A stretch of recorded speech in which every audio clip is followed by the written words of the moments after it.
So Scott, we've learned some very valuable lessons with this. You had lots of things to overcome, lots of agencies to work with. Tell me a little bit more about what that was like. We came through the design of our project right as, you know, kind of the science community and people that work on those sorts of things were starting to realize that whitewater parks, or water sports parks in general, weren't the best for fish habitat. The water sports park was kind of the first of its kind. We worked with Colorado Parks and Wildlife. With them, we were able to incorporate some fish passage structures that allow fish migration around the drop structures. And then the actual design itself, we got a lot of input from local community groups, Friends of the River Uncompahgre, Montrose County was a partner, and Welcome Home Montrose, the Wounded Warriors Project, that whole group provided a lot of feedback. One of the few to be built with ADA access in mind. So this park has a lot of diversity in it, as far as it's not the same drop structure over and over again. It's a little bit of everything. Yep, you know, you have all different types of waves and all different types of uses for different skill levels.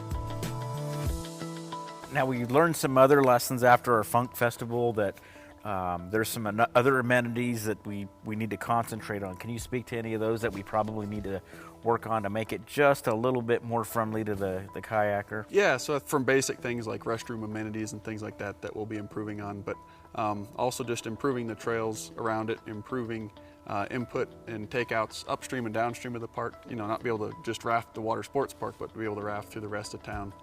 In fact, one guy the other day, I was out by Wendy's, and he's like, "Hey, where's this water park?" I was like, "Follow me." That way, yeah. yeah. And so, yeah. So hopefully we'll get around to increasing our signage as time goes on, and really highlighting that's the place to be in the summer. It's brought a lot of people into this town. You know, it's a great asset for the community, obviously completely free, and for all kinds of user groups, but also for, you know, it is drawing a lot of people from out of town. I understand when you guys got that done, you were under budget and ahead of schedule, and you didn't have any injuries on the job. Yep. So I always say we won the contractor lottery. Their whole team, they operated every day with thinking, how can we make this the best it can possibly be and serve the community? And it shows. I noticed one day I was at the park just kind of watching how people are using that facility. There was a guy fishing on a rock. There was a gentleman that had an easel set up right down by the water that was painting the river. Of course, there were kayakers and rafters and people on bikes and people walking, and just we're a tremendous community asset right here in the center of our park system. And I think that community partnership is really the reason we got what we got at the end of that project. It could have been very sort of industrial looking. It just looks natural.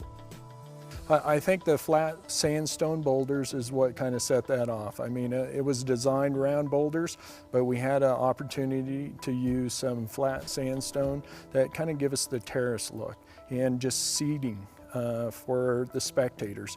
We wanted the best sports park in Colorado. And now that it's over, what I'm excited most about is I think now we've created a vision for other projects that stretch up and down the river. I think it's been such a hit. I can already see what the next river project looks like for Montrose.